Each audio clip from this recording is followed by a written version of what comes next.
Friends, ఇప్పుడే అందిన వార్త. బీఆర్ఎస్ కీలక నేత ప్రమాదం, ఆసుపత్రికి తరలింపు, కన్నుమూత అంటూ వార్తలు అయితే వస్తున్నాయండి. దీనికి సంబంధించి కంప్లీట్ ఇన్ఫర్మేషన్ వీడియోని స్కిప్ చేయకుండా పూర్తిగా చూడండి. ఇన్ఫర్మేషన్ అయితే అర్థమవుతుంది. చాలా మంది మీరు చూస్తున్నారు కానీ సబ్స్క్రైబ్ చేసుకోవడం మర్చిపోతున్నారు. సబ్స్క్రైబ్ చేసుకొని bell icon all notification on చేసుకోండి. అందరికంటే ముందు వీడియోని చూడగలుగుతారు. చాలా మంది చూస్తున్నారు కానీ లైక్ చేయడం మర్చిపోతున్నారు. ఇన్ఫర్మేషన్ అందరు కూడా రీచ్ చేసిన ఎవరు అవుతాం. మనం బైపాస్ రోడ్డులో ప్రమాదం జరిగింది. నటుడు రఘుబాబు కారు ప్రమాదవశాత్తు ఓ బైక్ ను ఢీకొట్టింది. ఈ ప్రమాదంలో ఓ వ్యక్తి మృతి చెందాడు. మృతుడు నల్గొండలోని పట్టణ బీఆర్ఎస్ ప్రధాన కార్యదర్శి సందినేని జనార్దన్ రావుగా పోలీసులు అయితే గుర్తించారు. నటుడు రఘుబాబు కారుకు బైక్ ను దాదాపు 50 మీటర్ల దూరం లాక్కెళ్లినట్టు కూడా ప్రత్యక్ష సాక్షులు చెబుతున్నారు.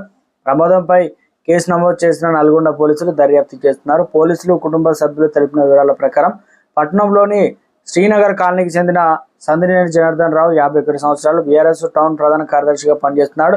ఆయన కొంతమందితో కలిసి పట్టణ పరిధిలో రిక్షా పుల్లర్స్ కాలనీ వద్ద దత్తసాయి వెంచర్ ఏర్పాటు చేశారు.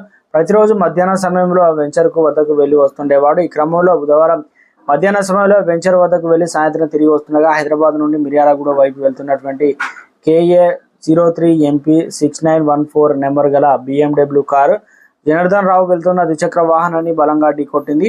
ప్రమాదంలో జనార్దన్ రావుకు తీవ్ర గాయాలు స్పాట్లోనే మృతి చెందారు. మృతుని భార్య నాగమణి కంప్లైంట్ మేరకు పోలీసులు కేసు నమోదు చేసి దర్యాప్తు చేస్తున్నారు.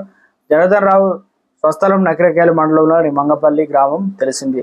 జనార్దన్ రావుకు భార్య నాగమణి, కుమార్తె తనయుడు కూడా ఉన్నారు. అయితే ఈ ప్రమాదంలో అనంతరం రఘుబాబు స్థానికులు మాట్లాడిన వీడియో వైరల్గా మారింది. బైక్ పై వచ్చి వ్యక్తి ఎటు వైపు నుంచి వచ్చాడు, ఎలా ప్రమాదం జరిగిందని రఘుబాబు వారితో మాట్లాడడం దిగువన వీడియోలో చూడొచ్చు. అయితే టెన్షన్ పడుతూ ఉండగా పక్కన ఉన్న వ్యక్తులు వాటర్ తాగమని సూచించారు.